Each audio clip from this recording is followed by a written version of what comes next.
1 Samuel. ആമുഖം. അവസാനത്തെ ന്യായാധിപനായ സാമുവലിൻ്റെ കാലം മുതൽ ദാവീദിൻ്റെ ഭരണത്തിൻ്റെ അവസാനം വരെയുള്ള ചരിത്രമാണ് സാമുവലിൻ്റെ പേരിലുള്ള 2 പുസ്തകങ്ങളുടെ ഉള്ളടക്കം. 1-2 സാമുവൽ, 1-2 രാജാക്കന്മാർ എന്നീ പുസ്തകങ്ങൾ 1-4 രാജാക്കന്മാർ എന്ന പേരിലാണ് ഗ്രീക്ക് പരിഭാഷയിൽ പ്രത്യക്ഷപ്പെടുന്നത്. ചില ആധുനിക വിവർത്തനങ്ങളും ഈ പാരമ്പര്യം സ്വീകരിച്ചു കാണുന്നു. BC 1050 ഇസ്രായേലിന് ഫിലിസ്ത്യരുടെ ഭീഷണി വർദ്ധിച്ചു. ന്യായാധിപന്മാരുടെ നേതൃത്വത്തിൽ ഫിലിസ്ത്യരെ അവിടെ അമർച്ച ചെയ്യാൻ സാധിച്ചെങ്കിലും ശാശ്വത പരിഹാരമുണ്ടായില്ല. മറ്റു ജനതകളുടേതുപോലെ ഒരു രാജാവ് ഉണ്ടായാൽ തങ്ങൾക്ക് സമാധാനവും ഐശ്വര്യവും ലഭിക്കുമെന്ന് ജനം പ്രതീക്ഷിച്ചു. സാമുവലിൻ്റെ പുത്രന്മാരുടെ നേതൃത്വം ജനത്തിന് സ്വീകാര്യമായിരുന്നില്ല. തങ്ങൾക്കൊരു രാജാവ് വേണമെന്നവർ ശഠിച്ചു. കർത്താവല്ലാതെ മറ്റൊരു രാജാവ് ആവശ്യമില്ല എന്ന അഭിപ്രായമാണ് സാമുവലിനുണ്ടായിരുന്നതെങ്കിലും ജനഹിതമനുസരിച്ച് പ്രവർത്തിക്കുവാൻ അദ്ദേഹത്തിന് കർത്താവിൻ്റെ നിർദ്ദേശം ലഭിച്ചു. സാമുവൽ സാവൂളിനെ രാജാവായി അഭിഷേകം ചെയ്തു. ഫിലിസ്തർക്കെതിരെയുള്ള യുദ്ധങ്ങളിൽ വിജയം വരിച്ചെങ്കിലും ദൈവത്തിന് വിരുദ്ധമായി പ്രവർത്തിച്ചതുകൊണ്ട് സാവൂൾ തിരസ്കൃതനായി. പരസ്പരം പകരം ജെസ്സയുടെ പുത്രനായ ദാവീദിനെ സാവൂൾ അറിയാതെ സാമുവൽ അഭിഷേകം ചെയ്തു. ഫിലിസ്ത്യരുമായ യുദ്ധത്തിൽ മുറിവേറ്റ സാവൂൾ സ്വന്തം വാളിൽ വീണ് മരിച്ചു. ദാവീദ് ഹെബ്രോണിൽ വെച്ച് പരസ്യമായി അഭിഷിക്തനായി. അവിടെ 7 വർഷം ഭരിച്ചു. തുടർന്ന് തലസ്ഥാനം ജെറുസലേമിലേക്ക് മാറ്റി. ആകെ 40 വർഷം ദീർഘിച്ച ദാവീദിൻ്റെ ഭരണകാലം സംഭവബഹുലമായിരുന്നു. സാവൂളിൻ്റെ മകൻ ഇഷ്ബാലും സ്വന്തം മകൻ അബ്സലോമും സിംഹാസനം തട്ടിയെടുക്കുവാൻ നടത്തിയ ശ്രമങ്ങൾ വിജയിച്ചില്ല. ബാഹ്യശത്രുക്കളായ ഫിലിസ്ത്യർ, അമലേക്യർ, മൊവാബ്യർ, ഏദോമ്യർ എന്നിവരെയെല്ലാം തോൽപ്പിച്ച് ദാവീദ് രാജ്യത്ത് സമാധാനം സ്ഥാപിച്ചു. ഇസ്രായേലിൽ ഐശ്വര്യം കളിയാടി. ഐശ്വര്യം കൈവന്നപ്പോൾ ദാവീദ് കർത്താവിന് ഒരാലയം പണിയാൻ ആഗ്രഹിച്ചു. എന്നാൽ നാഥാൻ പ്രവാചകൻ വഴി കർത്താവ് അത് വിലക്കി. ദാവീദിൻ്റെ സിംഹാസനം എന്നേക്കും നിലനിൽക്കുമെന്ന വാഗ്ദാനം നാഥാൻ വഴി കർത്താവ് നൽകി. വരാനിരിക്കുന്ന രക്ഷകൻ ദാവീദിൻ്റെ പുത്രനായിരിക്കുമെന്ന വിശ്വാസത്തിൻ്റെ ഉറവിടം ഇവിടെയാണ്. നീതിനിഷ്ഠനായ രാജാവായിരുന്നുവെങ്കിലും ബലഹീനതയുടെ നിമിഷങ്ങൾ ദാവീദിൻ്റെ ജീവിതത്തിലുണ്ടായിരുന്നു. ഉറിയായുടെ ഭാര്യയായ ബത്ശേബയെ സ്വന്തമാക്കാൻ ദാവീദ് കാട്ടിയ വൻ ചതി നാഥാൻ്റെ ശക്തമായ വിമർശനത്തിന് വിഷയമായി. തെറ്റ് മനസ്സിലാക്കിയ ദാവീദ് ഉള്ളുരുകി അനുതപിച്ചു. ദാവീദിന് ബത്ശേബയിൽ ജനിച്ച പുത്രനാണ് കിരീടാവകാശിയായി തീർന്ന സോളമൻ. ദൈവഹിതത്തിന് വിരുദ്ധമായി ജനസംഖ്യ എടുത്തതിന് ശിക്ഷയായി വന്ന മഹാമാരിയിൽ നിന്ന് ജനത്തെ രക്ഷിക്കണമേ എന്ന യാചനയുമായി ബലിയർപ്പിക്കുന്ന ദാവീദിനെയാണ് 2-ാം പുസ്തകത്തിൻ്റെ അവസാന ഭാഗത്ത് കാണുക. സാമുവേലിൻ്റെ ജനനം. എഫ്രായിം മലനാട്ടിലെ റാമാത്തയിൽ സൂഫ് വംശജനായ എൽക്കാന എന്നൊരാളുണ്ടായിരുന്നു. അവൻ്റെ പിതാവ് യെറോഹാം ആയിരുന്നു. യെറോഹാം എലിഹുവിൻ്റെയും എലിഹു തോഹുവിൻ്റെയും തോഹു എഫ്രായിംകാരനായ സൂഫിൻ്റെയും പുത്രനായിരുന്നു. എൽക്കാനയ്ക്ക് 2 ഭാര്യമാരുണ്ടായിരുന്നു, ഹന്നായും പെനിന്നായും. പെനിന്നായ്ക്ക് മക്കളുണ്ടായിരുന്നു, ഹന്നയ്ക്കാകട്ടെ മക്കളില്ലായിരുന്നു. എൽക്കാന സൈന്യങ്ങളുടെ കർത്താവിനെ ആരാധിക്കുവാനും അവിടത്തേക്ക് ബലിയർപ്പിക്കുവാനുമായി വർഷം തോറും തൻ്റെ പട്ടണത്തിൽ നിന്ന് ഷീലോയിലേക്ക് പോകുമായിരുന്നു. എലീഷയുടെ പുത്രന്മാരായ ഹോഫ്നിയും ഫിനഹാസും ആയിരുന്നു അവിടുത്തെ കർത്താവിൻ്റെ പുരോഹിതന്മാർ. ബലിയർപ്പിക്കുന്ന ദിവസം എൽക്കാന ഭാര്യ പെനിന്നായ്ക്കും അവളുടെ പുത്രന്മാർക്കും പുത്രിമാർക്കും ഓഹരി കൊടുത്തിരുന്നു. ഹന്നായെ കൂടുതൽ സ്നേഹിച്ചിരുന്നെങ്കിലും അവൾക്കൊരംശം മാത്രമേ നൽകിയിരുന്നുള്ളൂ. എന്തെന്നാൽ കർത്താവ് അവളെ വന്ധ്യയാക്കിയിരുന്നു. വന്ധ്യത നിമിത്തം അവളുടെ സപത്നി അവളെ വേദനിപ്പിച്ചിരുന്നു. ആണ്ടുതോറും കർത്താവിൻ്റെ ഭവനത്തിലേക്ക് പോയിരുന്നപ്പോഴൊക്കെ അവൾ ഹന്നായെ പ്രകോപിപ്പിച്ചിരുന്നു. അതിനാൽ ഹന്ന കരയുകയും ഭക്ഷണം കഴിക്കാതിരിക്കുകയും ചെയ്തിരുന്നു. ഭർത്താവായ എൽക്കാന അവളോട് ചോദിച്ചു, ഹന്ന, എന്തിനാണ് നീ കരയുകയും ഭക്ഷിക്കാതിരിക്കുകയും ചെയ്യുന്നത്? എന്തിനു നീ ദുഃഖിക്കുന്നു? ഞാൻ നിനക്ക് 10 പുത്രന്മാരിലും ഉപരിയല്ലേ? ഷീലോയിൽ വെച്ച് അവർ ഭക്ഷിക്കുകയും പാനം ചെയ്യുകയും ചെയ്തതിനു ശേഷം ഹന്ന എഴുന്നേറ്റ് കർത്താവിൻ്റെ സന്നിധിയിൽ ചെന്നു.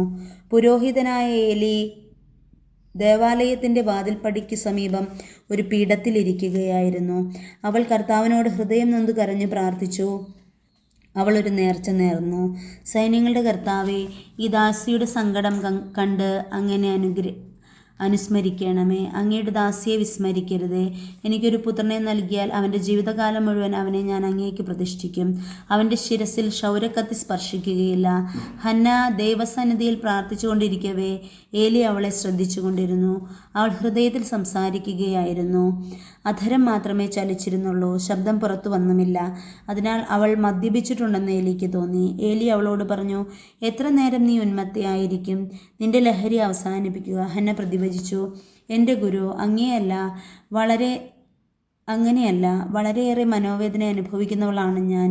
വീഞ്ഞോ ലഹരി പാനീയമോ ഞാൻ കഴിച്ചിട്ടില്ല. കർത്താവിൻ്റെ മുൻപിൽ എൻ്റെ ഹൃദയവികാരങ്ങൾ ഞാൻ പകരുകയായിരുന്നു. ഈ ദാസിയെ അധപ്പതിച്ച ഒരുവളായി വിചാരിക്കരുതേ. അത്യധികമായ ആകുലതയും അസ്വസ്ഥതയും മൂലമാണ് ഞാൻ ഇതുവരെ സംസാരിച്ചത്. അപ്പോൾ ഏലി പറഞ്ഞു, സമാധാനമായി പോവുക. ഇസ്രായേലിൻ്റെ ദൈവം നിന്റെ പ്രാർത്ഥനകൾ സാധിച്ചു തരട്ടെ. അവൾ പ്രതിവചിച്ചു, ഈ ദാസിക്ക് അങ്ങയുടെ കൃപാകടാക്ഷമുണ്ടാകട്ടെ. അനന്തരം അവൾ പോയി ഭക്ഷണം കഴിച്ചു. പിന്നീടൊരിക്കലും അവളുടെ മുഖം മ്ലാനമായിട്ടില്ല. ഏൽക്കാനയും കുടുംബവും അതിരാവിലെ എഴുന്നേറ്റ് കർത്താവിനെ ആരാധിച്ചതിനു ശേഷം റാമായിലുള്ള തങ്ങളുടെ ഗൃഹത്തിലേക്ക് മടങ്ങി.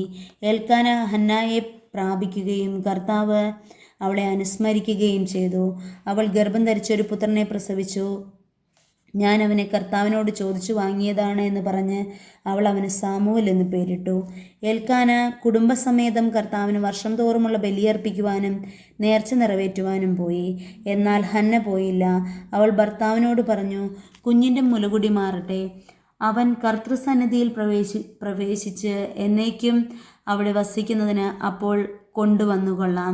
ഏൽക്കാന അവളോട് പറഞ്ഞു, നിന്റെ യുക്തം പോലെ ചെയ്തു കൊള്ളുക. അവൻ്റെ മുലകുടി മാറട്ടെ. കർത്താവിനോടുള്ള വാക്കു നിറവേറ്റിയാൽ മതി. അങ്ങനെ അവൾ കുഞ്ഞിൻ്റെ മുലകുടി മാറുന്നത് വരെ വീട്ടിൽ താമസിച്ചു. പിന്നീട് 3 വയസ്സുള്ള ഒരു കാളക്കുട്ടി, ഒരു ഏഫാ മാവ്, ഒരു കുടം വീഞ്ഞ് എന്നിവയോടുകൂടെ അവനെ ഷീലോയിൽ കർത്താവിൻ്റെ ആലയത്തിലേക്ക് കൊണ്ടുവന്നു. സാമുവൽ വന്നപ്പോൾ ബാലനായിരുന്നു. അവൾ കാളക്കുട്ടിയെ ബലിയർപ്പിച്ചു. അനന്തരം ശിശുവിനെ ഏലിയുടെ അടുക്കൽ കൊണ്ടുവന്നു. അവൾ പറഞ്ഞു, ഗുരു, ഇവിടെ അങ്ങയുടെ മുൻപിൽ വന്ന് കർത്താവിനോട് പ്രാർത്ഥിച്ച സ്ത്രീയാണ് ഞാൻ. ഈ കുഞ്ഞിനു വേണ്ടിയാണ് ഞാൻ പ്രാർത്ഥിച്ചത്. എൻ്റെ പ്രാർത്ഥന കർത്താവ് കേട്ടു. ആകയാൽ ഞാൻ അവനെ കർത്താവിന് സമർപ്പിച്ചിരിക്കുന്നു. ആജീവനാന്തം അവൻ കർത്താവിനുള്ളവനായിരിക്കും. അവൻ കർത്താവിനെ ആരാധിച്ചു. ഹന്നായുടെ കീർത്തനം. ഹന്ന ഇങ്ങനെ പ്രാർത്ഥിച്ചു, എൻ്റെ ഹൃദയം കർത്താവിൽ ആനന്ദിക്കുന്നു, എൻ്റെ ശിരസ് കർത്താവിൽ ഉയർന്നിരിക്കുന്നു. എൻ്റെ അധരം ശത്രുക്കളെ പരിഹസിക്കുന്നു. എന്തെന്നാൽ അവിടുത്തെ സന്നിധിയിൽ ഞാൻ ആനന്ദിക്കുന്നു. കർത്താവിനെ പോലെ പരിശുദ്ധനായി മറ്റാരുമില്ല. കർത്താവല്ലാതെ മറ്റാരുമില്ല. നമ്മുടെ ദൈവത്തെപ്പോലെ സുസ്ഥിതമായ ഒരാശ്രയമില്ല. അഹന്തയോടെ മേലിൽ സംസാരിക്കരുത്. നിന്റെ നാവിൽ നിന്ന് ഗർവ് പുറപ്പെടാതിരിക്കട്ടെ.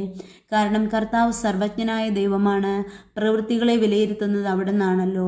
വീരന്മാരുടെ വില്ലുകൾ തകരുന്നു, ബലഹീനരാകട്ടെ ശക്തി പ്രാപിക്കുന്നു. സുഭിക്ഷം അനുഭവിക്കുന്നവർ കൂലിപ്പണി ചെയ്യുന്നു, വിശപ്പ് അനുഭവിച്ചവർ സംതൃപ്തി അടയുന്നു.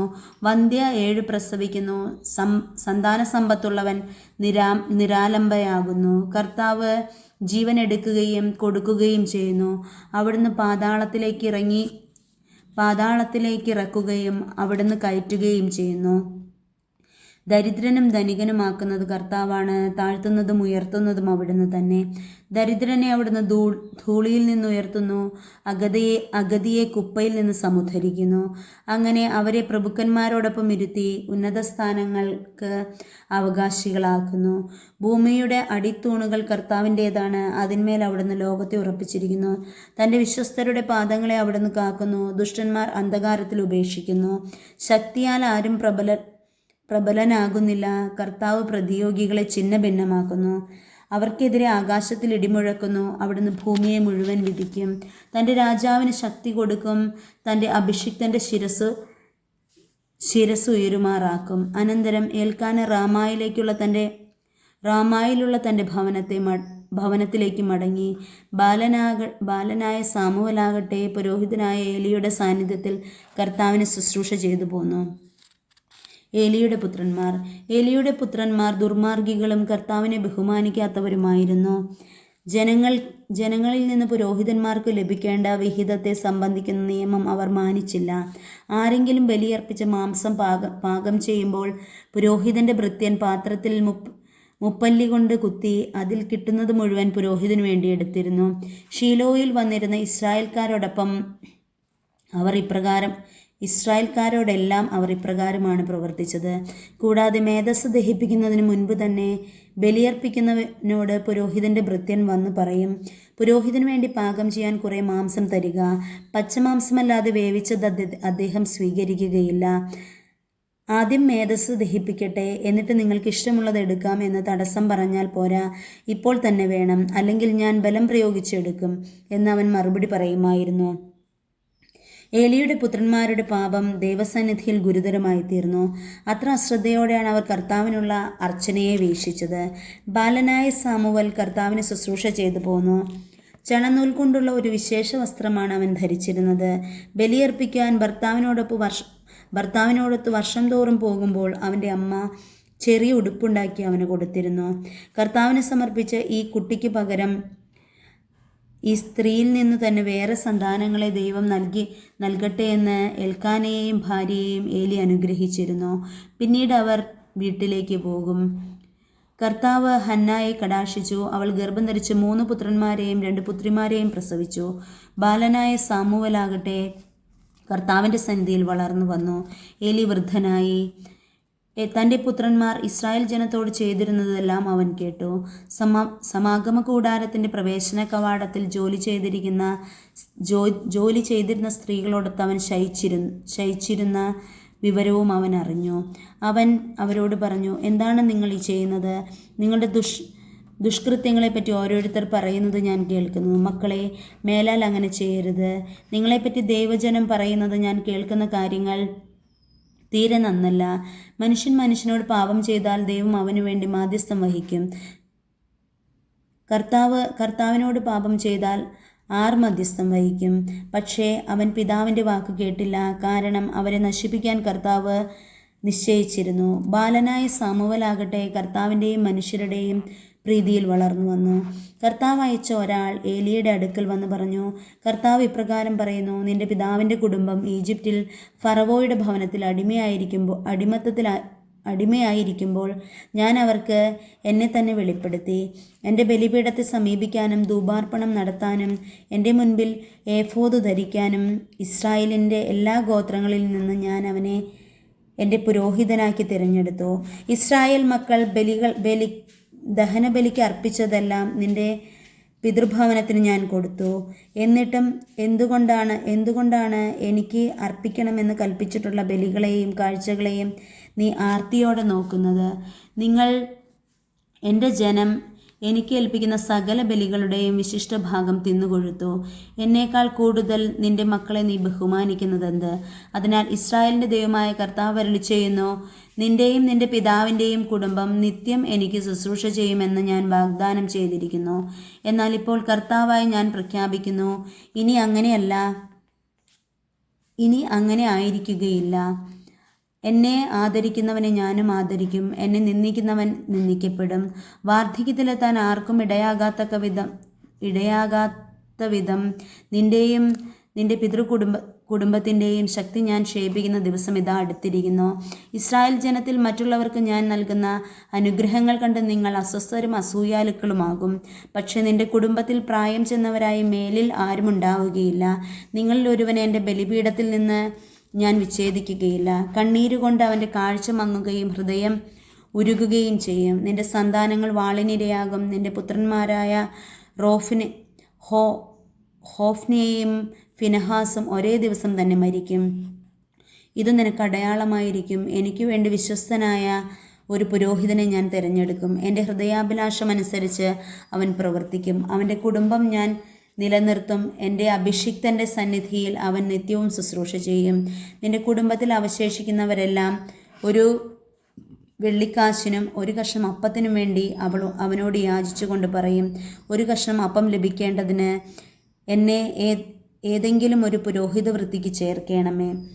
അധ്യായം 3. സാമുവലിനെ വിളിക്കുന്നു.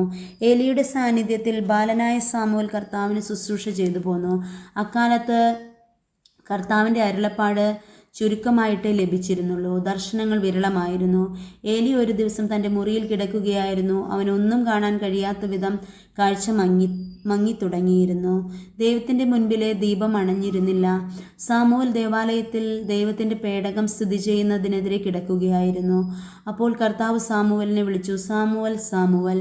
അവൻ വിളി കേട്ടു. ഞാൻ ഇതാ. അവൻ ഏലിയുടെ അടുക്കിലേക്കോടി. അങ്ങ് എന്നെ വിളിച്ചല്ലോ, ഞാനിതാ വന്നിരിക്കുന്നു എന്ന് പറഞ്ഞു. ഏലി പറഞ്ഞു, ഞാൻ നിന്നെ വിളിച്ചില്ല, പോയി കിടന്നുകൊള്ളുക.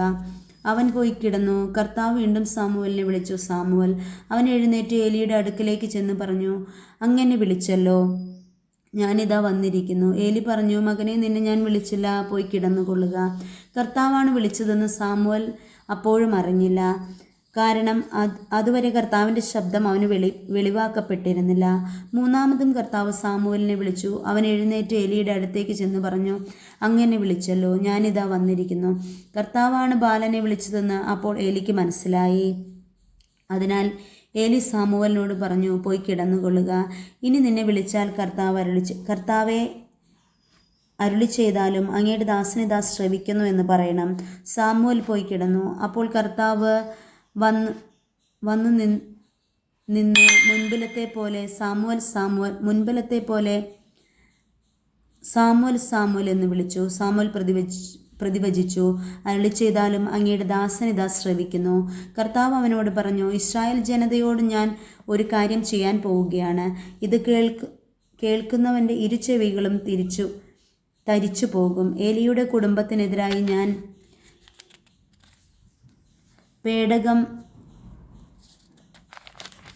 ഞാൻ പറഞ്ഞിട്ടുള്ളതെല്ലാം അന്ന് ഞാൻ ആദ്യന്തം നിർവഹിക്കും.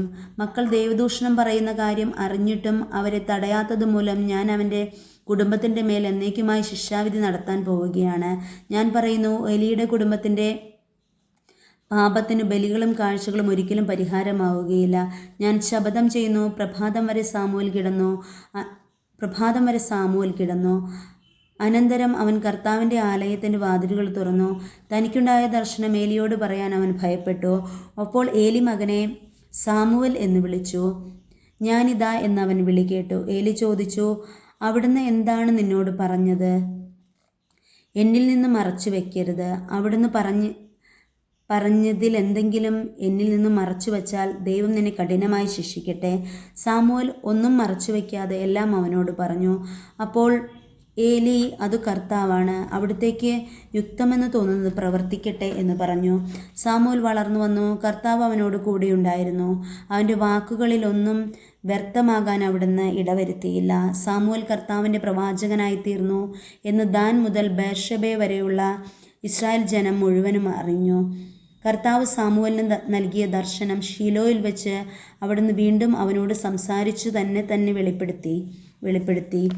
അധ്യായം 4. സാമുവലിൻ്റെ വാക്ക് ഇസ്രായേൽ മുഴുവൻ ആദരിച്ചു. അക്കാലത്ത് ഫിലിസ്ത്യർ ഇസ്രായേലിനെതിരെ യുദ്ധത്തിന് വന്നിരുന്നു. ഇസ്രായേലും അവരെ നേരിടാൻ സന്നദ്ധമായി. ഇസ്രായേൽ എബനേസറിലും ഫിലിസ്ത്യർ അഫെക്കിലും പാളയമടിച്ചു. ഫിലിസ്ത്യർ ഇസ്രായേലിനെതിരെ അണിനിരന്നു. യുദ്ധത്തിൽ ഇസ്രായേലിയർ പരാജയപ്പെട്ടു. യുദ്ധക്കളത്തിൽ വെച്ച് തന്നെ 4000-ഓളം ആളുകളെ ഫിലിസ്ത്യർ വധിച്ചു. ശേഷിച്ചവർ പാളയത്തിൽ തിരിച്ചെത്തിയപ്പോൾ ഇസ്രായേലിൻ്റെ ശ്രേഷ്ഠന്മാർ പറഞ്ഞു, ഫിലിസ്ത്യർ ഇന്ന് നമ്മെ പരാജയപ്പെടുത്താൻ എന്തുകൊണ്ട് കർത്താവ് അനുവദിച്ചു? നമുക്ക് ഷീലോയിലേക്ക് കർത്താവിൻ്റെ ഉടമ്പടിയുടെ പേടകം കൊണ്ടുവരാം. അവിടുന്ന് നമ്മുടെ മധ്യേ വന്ന് ശത്രുക്കളിൽ നിന്ന് നമ്മെ രക്ഷിക്കും. അങ്ങനെ അവർ ഷീലോയിലേക്ക് ആളയച്ച് കെരൂബുകളുടെ മേൽ എഴുന്നള്ളിയിരിക്കുന്ന സൈന്യങ്ങളുടെ കർത്താവിൻ്റെ ഉടമ്പടിയുടെ പേടകം കൊണ്ടുവന്നു. പേടകത്തിനൊപ്പം ഏലിയുടെ പുത്രന്മാരായ ഹോഫ്നിയും ഫിനഹാസും ഉണ്ടായിരുന്നു. കർത്താവിൻ്റെ ഉടമ്പടിയുടെ പേടകം കൂടാരത്തിലെത്തിയപ്പോൾ ഇസ്രായേൽ മുഴുവൻ ആനന്ദം കൊണ്ട് ആർത്തു വിളിച്ചു. ഇത് ഭൂമിയിലെങ്ങും പ്രതിധ്വനിച്ചു. വാഗ്ദാന പേടകം നഷ്ടപ്പെടുന്നു. ആ ശബ്ദം ഫിലിസ്ത്യർ കേട്ടു. ഹെബ്രായരുടെ കൂടാരത്തിൽ നിന്ന് പുറപ്പെടുന്ന ഈ ഉഗ്ര അട്ടഹാസത്തിൻ്റെ സൂചന എന്തെന്ന് അവർ തിരക്കി. കർത്താവിൻ്റെ പേടകം കൂടാരത്തിലെത്തിയെന്ന് അവർ മനസ്സിലാക്കി. അപ്പോൾ ഫിലിസ്ത്യർ ഭയചകിതരായി അവർ പറഞ്ഞു, പാളയത്തിൽ ദേവന്മാർ എത്തിയിട്ടുണ്ട്. നമ്മൾ നശിച്ചു. മുൻപൊരിക്കലും ഇതുപോലെ സംഭവിച്ചിട്ടില്ല. ആ ദേവന്മാരുടെ ശക്തിയിൽ നിന്ന് ആർ നമ്മെ രക്ഷിക്കും? മരുഭൂമിയിൽ വെച്ച് നിരവധി ബാധകൾ കൊണ്ട് ഈജിപ്തുകാരെ ഞെരുക്കത്തിലാക്കിയ ദേവന്മാരാണവർ. ഫിലിസ്ത്യരെ, നിങ്ങൾ ധീരതയോടും പൗരുഷത്തോടും കൂടെ യുദ്ധം ചെയ്യുവിൻ. അല്ലെങ്കിൽ ഹെബ്രായർ നമുക്ക് അടയാളമായിരിക്കുന്നത് പോലെ നാം അവർക്ക് അടയാളമാകേണ്ടി വരും. അതുകൊണ്ട് പൗരുഷത്തോടെ പൊരുതുവിൻ. ഫിലിസ്ത്യർ യുദ്ധം ചെയ്തു. ഇസ്രായേല്യർ പരാജയപ്പെട്ട് കൂടാരത്തിലേക്ക് പലായനം ചെയ്തു. വലിയൊരു നരവേട്ട നടന്നു. 30,000 പടയാളികൾ നിലംപതിച്ചു. ദൈവത്തിൻ്റെ പേടകം ശത്രുക്കൾ കൈവശപ്പെടുത്തി. ഏലിയുടെ പുത്രന്മാരായ ഹോഫ്നിയും ഫിനഹാസും വധിക്കപ്പെട്ടു. ബെഞ്ചമിൻ ഗോത്രജനായ ഒരാൾ അന്ന് തന്നെ യുദ്ധരംഗത്തു നിന്നോടി ഷീലോയിലെത്തി. അവൻ വസ്ത്രം വലിച്ചു കീറുകയും തലയിൽ പൂഴി വിതറുകയും ചെയ്തിരുന്നു. അവൻ ഷീലോയിൽ എത്തുമ്പോൾ ഏലി വഴിയിലേക്ക് ഉറ്റുനോക്കിക്കൊണ്ട് പീഠത്തിലിരിക്കുകയായിരുന്നു. ദൈവത്തിൻ്റെ പേടകത്തെക്കുറിച്ച് ആകുല ചിത്തനുമായിരുന്നു അവൻ. പട്ടണത്തിലെത്തി ദൂതൻ വാർത്തയറിയിച്ചപ്പോൾ പട്ടണവാസികൾ മുറവിളി കൂട്ടി. ഏലി അത് കേട്ടു. എന്താണ് ഈ മുറവിളി? അവൻ പറഞ്ഞു. അപ്പോൾ ദൂതൻ ഏലിയുടെ അടുത്തേക്ക് ഓടി വന്ന് പറഞ്ഞു, ഏലിക്ക് 98 വയസ്സുണ്ടായിരുന്നു. അവൻ മിക്കവാറും അന്ധനുമായിരുന്നു. ദൂതൻ പറഞ്ഞു, ഞാൻ പടക്കളത്തിൽ നിന്ന് രക്ഷപ്പെട്ടോടി ഇവിടെ എത്തിയതാണ്. മകനെ, എന്ത് സംഭവിക്കുന്നു എന്ന് ഏലി ചോദിച്ചു. അവൻ പറഞ്ഞു, ഇസ്രായേൽ ഫിലിസ്ത്യരോട് തോറ്റോടി. ജനങ്ങളിൽ നല്ലൊരു ഭാഗം കൊല്ലപ്പെട്ടു. അത് ഭയങ്കരമായൊരു പരാജയമായിരുന്നു. കൂടാതെ അങ്ങയുടെ പുത്രന്മാരായ ഹോഫ്നിയെയും ഫിനഹാസിനെയും അവർ വധിച്ചു. ദൈവത്തിൻ്റെ പേടകം അവർ കൈവശപ്പെടുത്തുകയും ചെയ്തു. ദൈവത്തിൻ്റെ പേടകം എന്ന് കേട്ടപ്പോൾ ഏലി വാതിൽ പടിക്കരികെയുള്ള പീഠത്തിൽ നിന്ന് പുറകോട്ട് മറഞ്ഞു. വൃദ്ധനും ക്ഷീണിതനുമായിരുന്ന അവൻ കുഴഞ്ഞാടി കഴുത്തൊടിഞ്ഞ് മരിച്ചു. അവൻ 40 വർഷം ഇസ്രായേലിൽ ന്യായാധിപനായിരുന്നു. ഏലിയുടെ ഗർഭിണിയായ മരുമകൾക്ക് ഫിനഹാസിൻ്റെ ഭാര്യയ്ക്ക് പ്രസവ സമയം അടുത്തിരുന്നു. ദൈവത്തിൻ്റെ പേടകം ശത്രുക്കൾ പിടിച്ചെടുത്തെന്നും തൻ്റെ അമ്മായിയപ്പനും ഭർത്താവും മരിച്ചെന്നും കേട്ടപ്പോൾ പ്രസവവേദന ശക്തിപ്പെട്ട് അവൾ ഉടനെ പ്രസവിച്ചു. അവളെ പരിചരിച്ചിരുന്ന സ്ത്രീകൾ മരണാസന്നയായ അവളോട്, ഭയപ്പെടേണ്ട, നീ ഒരു ആൺകുട്ടിയെ പ്രസവിച്ചിരിക്കുന്നുവെന്ന് പറഞ്ഞു. എന്നാൽ അവൾ അതിന് മറുപടി പറയുകയോ അവരെ ശ്രദ്ധിക്കുകയോ ചെയ്തില്ല. മഹത്വം ഇസ്രായേലിൽ നിന്ന് വിട്ടുപോയി എന്ന് പറഞ്ഞ് അവൾ തൻ്റെ കുഞ്ഞിന് ഇക്കാബോദ് എന്ന് പേരിട്ടു. കാരണം ദൈവത്തിൻ്റെ പേടകം പിടിക്കപ്പെടുകയും അവളുടെ അമ്മായിയപ്പനും ഭർത്താവും നഷ്ടപ്പെടുകയും ചെയ്തിരുന്നു. അവൾ വീണ്ടും പറഞ്ഞു, ദൈവത്തിൻ്റെ പേടകം പിടിക്കപ്പെട്ടതിനാൽ മഹത്വം ഇസ്രായേലിൽ നിന്ന് വിട്ടുപോയിരിക്കുന്നു. അധ്യായം 5. പേടകം ഫിലിസ്ത്യരുടെ ഇടയിൽ. ഫിലിസ്ത്യർ ദൈവത്തിൻ്റെ പേടകം കൈവശപ്പെടുത്തി എബനേസറിൽ നിന്ന് അഷ്ദോദിലേക്ക് കൊണ്ടുപോയി. അവിടെ ദാഗോൻ്റെ ക്ഷേത്രത്തിലെ പ്രതിഷ്ഠയ്ക്ക് സമീപം സ്ഥാപിച്ചു. അടുത്ത ദിവസം പ്രഭാതത്തിൽ അഷ്ദോദിലെ ജനങ്ങൾ ഉണർന്നപ്പോൾ ദാഗോൻ്റെ ബിംബം കർത്താവിൻ്റെ പേടകത്തിനു മുൻപിൽ നിലത്തു മറിഞ്ഞു കിടക്കുന്നത് കണ്ടു. അവർ അതെടുത്ത് യഥാപൂർവം സ്ഥാപിച്ചു. പിറ്റേന്നും അവർ ഉണർന്നപ്പോൾ ദാഗോൻ്റെ ബിംബം കർത്താവിൻ്റെ പേടകത്തിന് മുൻപിൽ മറിഞ്ഞു കഴിഞ്ഞു. ദാഗോൻ്റെ തലയും കൈകളും അത് വാതിൽപ്പടിയിൽ കിടക്കുന്നു. ഉടൽ മാത്രം അവശേഷിക്കുന്നു. അതുകൊണ്ടാണ് ദാഗോൻ്റെ പുരോഹിതന്മാരും അവിടെ പ്രവേശിക്കുന്ന മറ്റുള്ളവരും അഷ്ദോദിലുള്ള ദാഗോൻ്റെ വാതിൽപ്പടിയിൽ ചവിട്ടാത്തത്. കർത്താവിൻ്റെ കരം അഷ്ദോദിലുള്ള ജനങ്ങൾക്കെതിരെ പ്രബലമായി. അവിടുന്ന് അവരെ ഭയപ്പെടുത്തി. അഷ്ദോദിലും പരിസരങ്ങളിലുമുള്ളവർക്ക് കുരുക്കൾ വരുത്തി അവരെ കഷ്ടപ്പെടുത്തി. ഇത് കണ്ട് അഷ്ദോദിലെ ജനങ്ങൾ പറഞ്ഞു, ഇസ്രായേലിൻ്റെ ദൈവത്തിൻ്റെ പേടകം നമ്മുടെ ഇടയിൽ ഇരിക്കേണ്ട. അവിടുത്തെ കരം നമ്മുടെയും നമ്മുടെ ദേവനായ ദാഗോൻ്റെയും മേൽ പ്രബലപ്പെട്ടിരിക്കുന്നു. അവർ ആളയച്ച് ഫിലിസ്ത്യ പ്രഭുക്കന്മാരെ എല്ലാം വിളിച്ചുകൂട്ടി. ഇസ്രായേലിയരുടെ ദൈവത്തിൻ്റെ പേടകം നാം എന്താണ് ചെയ്യേണ്ടതെന്ന് ചോദിച്ചു. ഗലാത്തിയിലേക്ക് കൊണ്ടുപോകാമെന്നവർ പറഞ്ഞു. ദൈവത്തിൻ്റെ പേടകം അവർ അങ്ങോട്ട് കൊണ്ടുപോയി. അവിടെ എത്തിയപ്പോൾ കർത്താവ് ആ നഗരത്തെയും ശിക്ഷിച്ചു. ജനങ്ങൾ സംഭ്രാന്തരായി. ആബാലവൃത്തം ജനങ്ങളും കുരുക്കൾ മൂലം കഷ്ടപ്പെട്ടു. അതിനാൽ ദൈവത്തിൻ്റെ പേടകം അവർ എക്രോണിലേക്ക് അയച്ചു. എന്നാൽ പേടകം എക്രോണിലെത്തിയപ്പോൾ തദ്ദേശവാസികൾ മുറവിളി കൂട്ടി, നമ്മെയും നമ്മുടെ ജനത്തെയും നശിപ്പിക്കാൻ ഇസ്രായേലിൻ്റെ ദൈവത്തിൻ്റെ പേടകം നമ്മുടെ അടുത്തേക്ക് കൊണ്ടുവന്നിരിക്കുന്നു. അവർ വീണ്ടും ഫിലിസ്ത്യ പ്രഭുക്കന്മാരെ വിളിച്ചുകൂട്ടി, ഇസ്രായേല്യരുടെ ദൈവത്തിൻ്റെ പേടകം വിട്ടുകൊടുക്കുക, നമ്മെയും നമ്മുടെ ജനത്തെയും നശിപ്പിക്കാതിരിക്കാൻ അത് തിരിച്ചയക്കുക എന്ന് പറഞ്ഞു. സംഭ്രാന്തി നഗരത്തെ മുഴുവൻ ബാധിച്ചു.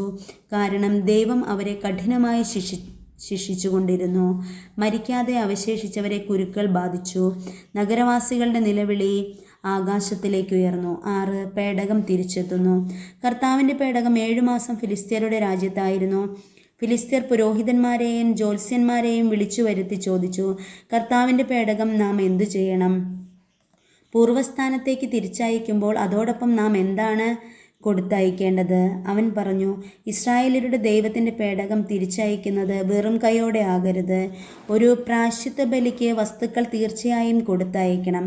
അപ്പോൾ നിങ്ങൾ സുഖം പ്രാപിക്കുകയും അവിടുത്തെ കരം നിങ്ങളിൽ നിന്ന് പിൻവലിക്കാത്തതിൻ്റെ കാരണം മനസ്സിലാക്കുകയും ചെയ്യും.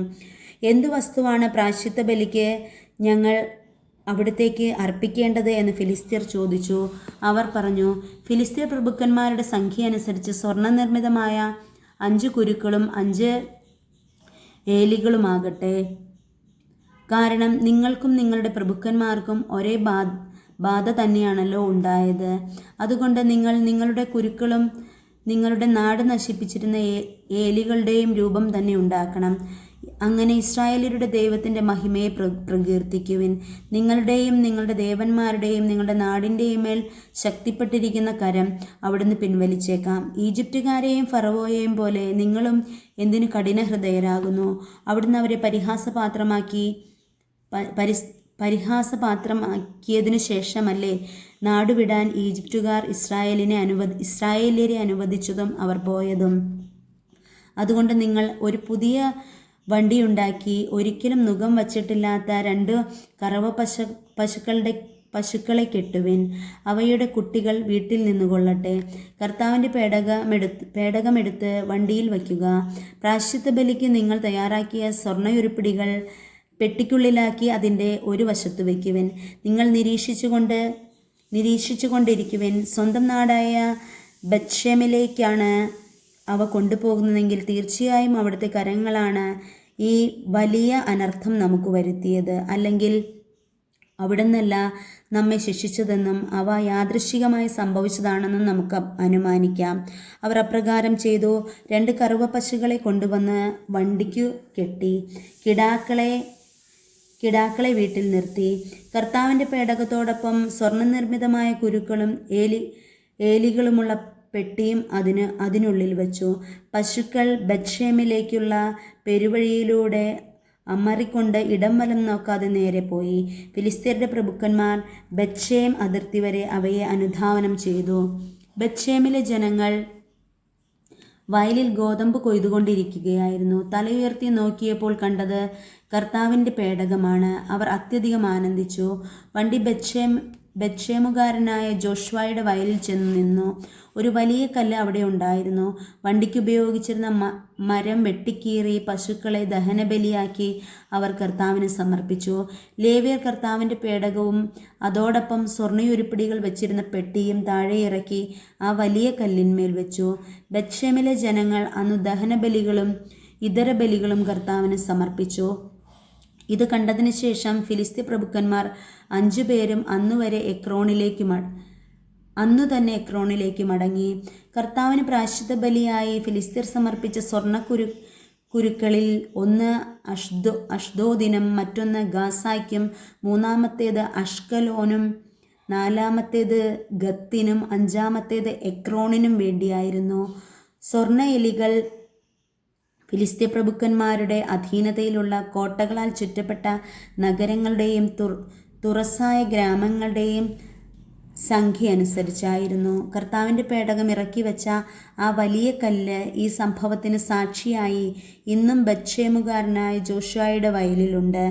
കർത്താവിൻ്റെ പേടകത്തിലേക്ക് എത്തിനോക്കിയ 70 ബത്ശേമുകാരെ അവിടുന്ന് വധിച്ചു. കർത്താവ് അവരുടെ ഇടയിൽ കൂട്ടക്കൊല നടത്തിയതുകൊണ്ട് അവർ വിലപിച്ചു. ബത്ശേമിലെ ആളുകൾ പറഞ്ഞു, കർത്താവിൻ്റെ സന്നിധിയിൽ, പരിശുദ്ധനായ ഈ ദൈവത്തിൻ്റെ സന്നിധിയിൽ നിൽക്കാൻ ആർക്കു കഴിയും? നമ്മുടെ അടുത്തു നിന്ന് അവിടുത്തെ എങ്ങോട്ടയക്കും? അവർ ദൂതന്മാരെ കിരിയാത്ത് യയാറമിലെ ജനങ്ങളുടെ അടുത്തേക്ക് അയച്ചു പറഞ്ഞു, കർത്താവിൻ്റെ പേടകം ഫിലിസ്ത്യർ തിരിച്ചറിഞ്ഞിരിക്കുന്നു. നിങ്ങൾ വന്ന് ഏറ്റെടുത്തുകൊള്ളുവിൻ. അധ്യായം 7. കിരിയാത്ത് യയാറമിലെ ആളുകൾ വന്ന് കർത്താവിൻ്റെ പേടകം ഗിരിമുകളിൽ താമസിച്ചിരുന്ന അബിനാദാബിൻ്റെ ഭവനത്തിലെത്തിച്ചു. അത് സൂക്ഷിക്കുന്നതിന് അബിനാദാബിൻ്റെ പുത്രൻ എലയാസറിനെ അവർ അഭിഷേകം ചെയ്തു. സാമുവൽ ന്യായാധിപൻ. കർത്താവിൻ്റെ പേടകം അവിടെ ഏറെക്കാലം 20 വർഷത്തോളം ഇരുന്നു. ഇസ്രായേൽ ജനം കർത്താവിങ്കിലേക്ക് തിരിഞ്ഞു വിലപിച്ചുകൊണ്ടിരുന്നു. അപ്പോൾ സാമുവൽ ഇസ്രായേൽ ജനത്തോട് പറഞ്ഞു, പൂർണ്ണഹൃദയത്തോടെ നിങ്ങൾ കർത്താവിങ്കിലേക്ക് തിരിയേണ്ടതിന് അന്യദേവന്മാരെയും അസ്താർഥ്യ ദേവതകളെയും ബഹിഷ്കരിക്കണം. നിങ്ങൾ പൂർണ്ണമായ ദൈവത്തിന് സമർപ്പിക്കുവിൻ, അവിടുത്തെ മാത്രം ആരാധിക്കുവിൻ. ഫിലിസ്ത്യരുടെ കരങ്ങളിൽ നിന്ന് അവിടുന്ന് നിങ്ങളെ രക്ഷിക്കും. അങ്ങനെ ഇസ്രായേല്യർ ബാലിൻ്റെയും അസ്താർഥ്യയുടെയും ബിംബങ്ങളെ ബഹിഷ്കരിച്ച് കർത്താവിനെ മാത്രം ആരാധിച്ചു. സാമുവൽ പറഞ്ഞു, ഇസ്രായേൽ മുഴുവൻ മിസ്പായിൽ ഒരുമിച്ച് കൂടട്ടെ. ഞാൻ നിങ്ങൾക്ക് വേണ്ടി കർത്താവിനോട് പ്രാർത്ഥിക്കാം. അവർ മിസ്പായിൽ ഒരുമിച്ച് കൂടി വെള്ളം കോരി കർത്താവിൻ്റെ സന്നിധിയിൽ പകർന്നു. ആ ദിവസം മുഴുവൻ അവർ ഉപവസിച്ചു. ഞങ്ങൾ കർത്താവിനെതിരായി പാപം ചെയ്തു പോയി എന്ന് അവർ ഏറ്റുപറഞ്ഞു. മിസ്പായിൽ വെച്ചാണ് സാമുവൽ ഇസ്രായേൽ ജനത്തെ ന്യായപാലനം ചെയ്യാൻ തുടങ്ങിയത്. ഇസ്രായേൽക്കാർ മിസ്പായിൽ ഒരുമിച്ച് കൂടിയിട്ടുണ്ടെന്ന് കേട്ടപ്പോൾ ഫിലിസ്ത്യ പ്രഭുക്കന്മാർ ഇസ്രായേലിനെ ആക്രമിക്കാൻ പുറപ്പെട്ടു. ഇസ്രായേൽക്കാർ ഭയചകിതരായി. ഫിലിസ്ത്യരിൽ നിന്ന് തങ്ങളെ രക്ഷിക്കുന്നതിന് ദൈവമായ കർത്താവിനോട് നിരന്തരം പ്രാർത്ഥിക്കണമെന്ന് അവർ സാമുവലിനോട് അപേക്ഷിച്ചു. സാമുവൽ മുലകുടി മാറാത്ത ഒരു ആട്ടിൻകുട്ടിയെ സമ്പൂർണ്ണ ദഹനബലിയായി കർത്താവിന് അർപ്പിച്ചു. അവൻ ഇസ്രായേലിന് വേണ്ടി കർത്താവിനോട് പ്രാർത്ഥിച്ചു. അവിടുന്ന് അവൻ്റെ പ്രാർത്ഥന ശ്രവിച്ചു. സാമുവൽ ദഹനബലി അർപ്പിച്ചുകൊണ്ടിരിക്കവേ ഫിലിസ്ത്യർ ഇസ്രായേലിയരെ ആക്രമിക്കാൻ അടുത്തുകൊണ്ടിരുന്നു. കർത്താവ് ഭയങ്കരമായ ഒരിടിനാദം മുഴക്കി ഫിലിസ്ത്യരെ സംഭ്രാന്തരാക്കി. അവർ പലായനം ചെയ്തു. ഇസ്രായേലിയർ മിസ്പായിൽ നിന്ന് ബാത്കാർ വരെ അവരെ പിന്തുടർന്ന് വധിച്ചു. അനന്തരം സാമുവൽ മിസ്പായ്ക്കും ജഷാനായ്ക്കും മധ്യേ ഒരു കല്ല് സ്ഥാപിച്ചു. ഇതുവരെ കർത്താവ് നമ്മെ സഹായിച്ചു എന്ന് പറഞ്ഞ് ആ സ്ഥലത്തിന് എബനേസർ എന്ന് പേരിട്ടു. അങ്ങനെ ഫിലിസ്ത്യർ കീഴടങ്ങി. പിന്നീട് ഒരിക്കലും അവർ ഇസ്രായേൽ ദേശത്ത് കാലുകുത്തിയിട്ടില്ല. സാമുവലിൻ്റെ കാലം അത്രയും കർത്താവിൻ്റെ കരം ഫിലിസ്ത്യർക്കെതിരെ ബലപ്പെട്ടിരുന്നു. എക്രോൺ മുതൽ ഗത്ത് വരെ ഫിലിസ്ത്യർ കൈവശമാക്കിയിരുന്ന പ്രദേശങ്ങളിലെല്ലാം അവർ ഇസ്രായേലിന് തിരികെ കൊടുത്തു. ഇസ്രായേലിയർ തങ്ങളുടെ പ്രദേശമെല്ലാം ഫിലിസ്ത്യരിൽ നിന്ന് വീണ്ടെടുത്തു. ഇസ്രായേലിയരും അമ്മോന്യരും തമ്മിൽ സമാധാനമുണ്ടായി. സാമുവൽ തൻ്റെ ജീവിതകാലം അത്രയും ഇസ്രായേലിൽ നീതിപാലനം നടത്തി. ബെഥേൽ, ഗിൽഗാൽ, മിസ്പ എന്നീ പ്രദേശങ്ങൾ വർഷം തോറും സന്ദർശിച്ച് അവിടെയും അവൻ നീതിപാലനം നടത്തിയിരുന്നു. അനന്തരം തൻ്റെ ഭവനം സ്ഥിതി ചെയ്തിരുന്ന റാമായിലേക്ക് അവൻ മടങ്ങിപ്പോയി. അവിടെയും നീതിപാലനം നടത്തുകയും കർത്താവിനൊരു ബലിപീഠം നിർമ്മിക്കുകയും ചെയ്തു.